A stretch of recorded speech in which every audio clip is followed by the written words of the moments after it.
दोस्तों, आज के वक्त में कुछ भी सीखना या जानना बहुत ही आसान हो चुका है। आपको बस अपना फोन निकाल कर इंटरनेट पर कुछ वीडियोस देखनी है, बुक्स और आर्टिकल्स पढ़ने हैं, पॉडकास्ट सुनने हैं और आपको वो सारी इन्फॉर्मेशन मिल जाएगी जो आपको चाहिए। पर यहाँ प्रॉब्लम ये आती है कि हम इतना कुछ सीख तो लेते हैं पर जरूरत के टाइम पे हमें वो ठीक से याद ही नहीं रहता। चाहे आप किसी एग्जाम की तैयारी कर रहे हो और आपको ज्यादा से ज्यादा इन्फॉर्मेशन को याद रखना है, आप एक सेल्फ हेल्प बुक पढ़ रहे हो या कोई स्किल सीख रहे हो या आप अपने आप को इम्प्रूव करने के लिए ऐसी ही कोई वैल्यूएबल वीडियो देख रहे हो, वक्त बीतता जाता है लेकिन इन्फॉर्मेशन मेमोरी में रहने के बजाय धीरे धीरे इरेज होने लगती है।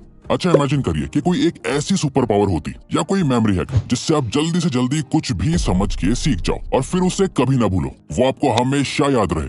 वेल, एक ऐसा हैक है जिसके बारे में आज आप जानेंगे और इस वीडियो में बताए जाने वाले तरीके पूरी तरह से साइंटिफिकली बेस्ड होने वाले हैं। तो वीडियो फुल फोकस के साथ एंड तक देखना और पॉइंट नंबर 2 बिल्कुल भी मिस मत करना।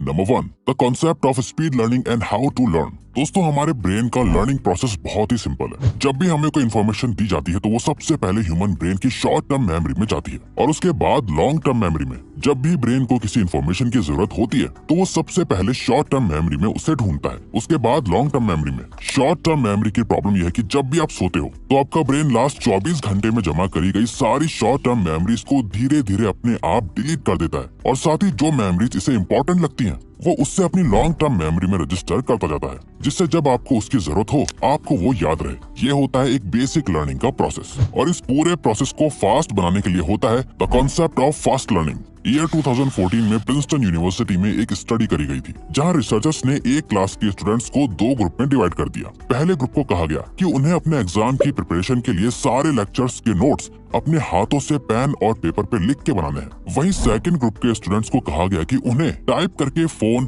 टैब या लैपटॉप पे नोट्स बनाने हैं। अब क्योंकि टाइप करके नोट्स बनाना नोट टेकिंग के प्रोसेस को बहुत फास्ट कर देता है जिसमें कम एफर्ट लगता है, जिससे हुआ ये कि सेकंड ग्रुप ने सेम टाइम में फर्स्ट ग्रुप से 2 गुना ज्यादा नोट्स बनाए। इस स्टडी का पूरा एम यही था कि कौन से मेथड से सबसे ज्यादा अच्छा रिजल्ट आता है, जिसमें ये देखा गया कि पहला ग्रुप जिसने हाथों से पेन पेपर पर नोट्स बनाए थे उन्होंने उन लोगों से 2 गुना ज्यादा अच्छा स्कोर करा जिन्होंने टाइप करके नोट्स बनाए थे। रिसर्चर्स ने बताया कि ऐसा इसलिए हुआ क्योंकि फर्स्ट ग्रुप ने नोट्स बनाने में सेकंड ग्रुप से ज्यादा एफर्ट करा था, जिस वजह से उनके पास उस इन्फॉर्मेशन को अपनी लॉन्ग टर्म मेमोरी में प्रोसेस करने का ज्यादा टाइम था। और किसी भी चीज को तेजी से सीखने का एक यही सीक्रेट है, आप जितना ज्यादा जल्दी किसी भी इन्फॉर्मेशन को अपनी शॉर्ट टर्म मेमोरी से लॉन्ग टर्म मेमोरी में ट्रांसफर कर पाओगे, आप उतनी ही ज्यादा तेजी से चीजें सीखोगे। और इसे करने के लिए आपको उस इन्फॉर्मेशन को सीखने में और ज्यादा एफर्ट डालना होगा। फॉर एग्जाम्पल, आपके साथ ऐसा होता होगा कि आपने बुक का एक पेज पढ़ा और अगला पेज पलटते ही आप भूल गए कि आपने क्या पढ़ा था और आपने यूट्यूब पे कोई ऐसी ही वैल्यूएबल वीडियो देखी और वीडियो खत्म होते ही कुछ घंटों या दिनों के बाद आप भूल गए कि आपने क्या क्या सीखा था।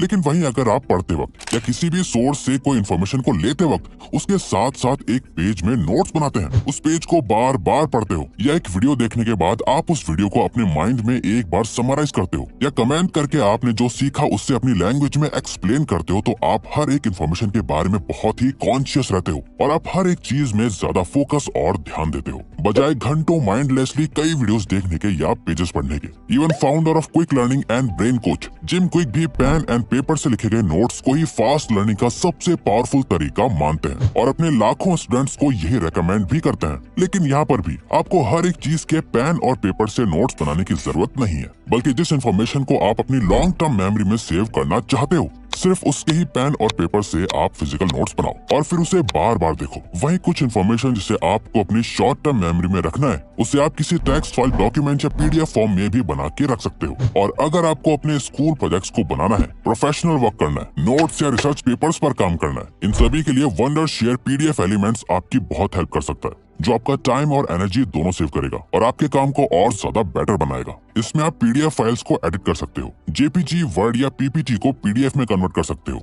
और पीडीएफ्स को वर्ड एक्सेल या पीपीटीज में भी कन्वर्ट कर सकते हो। अगर आपको अपनी पीडीएफ फाइल पे साइन करना है, उसे पासवर्ड प्रोटेक्ट करना है या कुछ चेंजेस करने हैं, तो इस एक ऐप से आप ये सभी काम कर सकते हो। ये ऐप आपको डेस्कटॉप, मोबाइल और वेब तीनों जगह मिल जाएगी। इसीलिए नीचे दिए गए लिंक से आप वंडर शेयर पीडीएफ एलिमेंट्स को डाउनलोड करो और प्रोडक्टिव बनो। साथ ही किसी भी चीज को सीखने के लिए आपको अपने एफर्ट्स को भी बढ़ाना होगा, जिसके लिए नेक्स्ट पॉइंट आपके बहुत काम आएगा। Number 2, the stick method, how to increase your efforts. Now अब हम आपके साथ एक science based effective framework share करने वाले हैं जिसका यूज करके अगर आप कुछ भी सीखो तो इसकी गारंटी है कि आप अपनी मेमोरी को इंक्रीज कर पाओगे। और ज्यादा तेजी से कुछ भी सीख पाओगे। इस फ्रेमवर्क का नाम है स्टिक, जहाँ S स्टैंड करता है स्पेसिंग के लिए। एक स्टडी में कुछ लोगों के 2 ग्रुप्स क्रिएट करे गए, जहाँ उन्हें स्पेनिश वोकैबुलरी के कुछ वर्ड्स को याद करने को दिए गए। अब हुआ ये कि एक ग्रुप को उन वर्ड्स को याद करने के लिए एक ही दिन दिया गया, जहाँ उनके पास सिर्फ 8 घंटे थे उन सभी वर्ड्स को याद रखने के लिए। वहीं दूसरे ग्रुप को एक दिन में 4 घंटे दिए गए और 1 महीने बाद उन्हें 4 घंटे और दिए गए। अब दोनों ही ग्रुप ने इन वर्ड्स को याद करने में 8 घंटे स्पेंड करे। बस फर्क इतना था कि एक ग्रुप ने एक ही बारी में लगातार पूरे 8 घंटे इन वर्ड्स को याद रखने में मेहनत करी। वहीं दूसरे ग्रुप ने स्पेसिंग मेथड का यूज करा और इसे सीखने के लिए 1 मंथ का स्पेस ले लिया, जिसका रिजल्ट बहुत ही ज्यादा शॉकिंग था। 8 साल बाद इन दोनों ग्रुप्स को वापस बुलाया गया और उनका एक टेस्ट लिया गया, जहां रिसर्चर्स ये देखना चाहते थे कि 8 साल पहले 8 आवर्स की लर्निंग में उन्हें कितना याद है। जिसका रिजल्ट ये आया कि सेकंड ग्रुप, जिसने स्पेस्ड प्रैक्टिस करी थी, उन्होंने पहले ग्रुप से 250% ज्यादा अच्छा परफॉर्म करा। इस स्टडी से साइंटिस्ट ने द फॉरगेटिंग कर्व के कॉन्सेप्ट्स को क्रिएट करा, जिससे ये साबित हुआ कि हमारा ब्रेन इस तरीके से काम करता है कि अगर आप एक मेमोरी को एक पीरियड के बाद रिविजिट नहीं करोगे तो वो मेमोरी फेड हो जाएगी। इसीलिए किसी भी इंफॉर्मेशन को अपनी शॉर्ट टर्म मेमोरी से लॉन्ग टर्म में ट्रांसफर करने के लिए आपको गैप दे दे के उस चीज को याद दिलाना होगा। T स्टैंड करता है टेस्टिंग के लिए। 2011 की जर्नल ऑफ एजुकेशनल साइकोलॉजी में पब्लिश हुई एक स्टडी के अकॉर्डिंग एक क्लास में एग्जाम से पहले स्टूडेंट्स को अपने नोट्स को 3 बार रिव्यू करने को कहा गया, जहां उन्होंने अच्छे से रिवीजन करी और 3 बार अपने नोट्स को बार बार पढ़ा और उसके बाद उन्होंने अपना फाइनल एग्जाम दिया। जिसके बाद ये पता चला कि उस क्लास में स्टूडेंट्स ने बहुत एवरेज परफॉर्म करा, जहां सभी स्टूडेंट्स का एवरेज स्कोर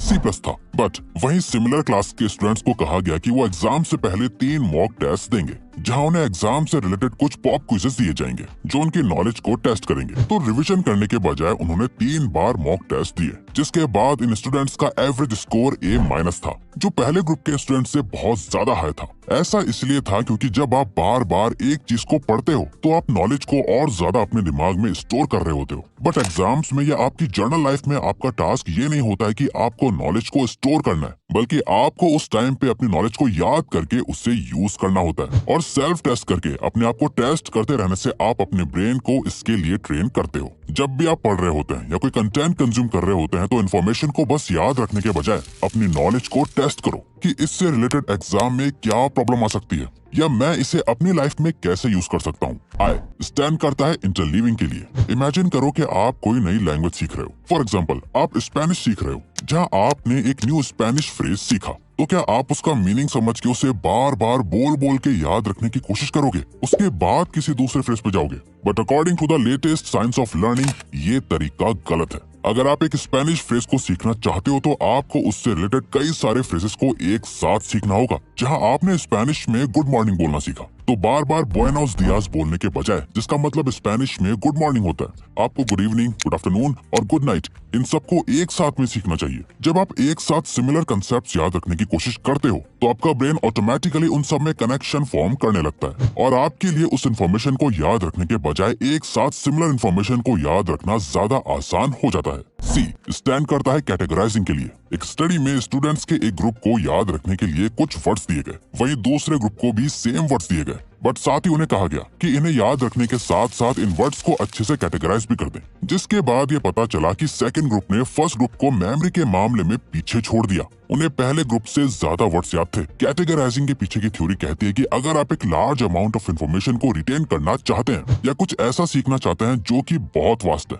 जैसे अगर कोई मेडिकल की स्टडीज कर रहा है तो उसमें उन्हें बहुत ज्यादा चीजें याद रखनी होती हैं, जिसका सबसे बेस्ट तरीका है कि आप उस इन्फॉर्मेशन को डायरेक्ट सिर्फ याद करने के बजाय उसे कैटेगराइज करना स्टार्ट करो। उस नॉलेज को और ज्यादा ब्रेक डाउन करके उसके अराउंड एक सिस्टम क्रिएट करो, एक स्ट्रक्चर बनाओ ताकि उससे वो इन्फॉर्मेशन आपके ब्रेन में इधर उधर पड़ी ना रहे।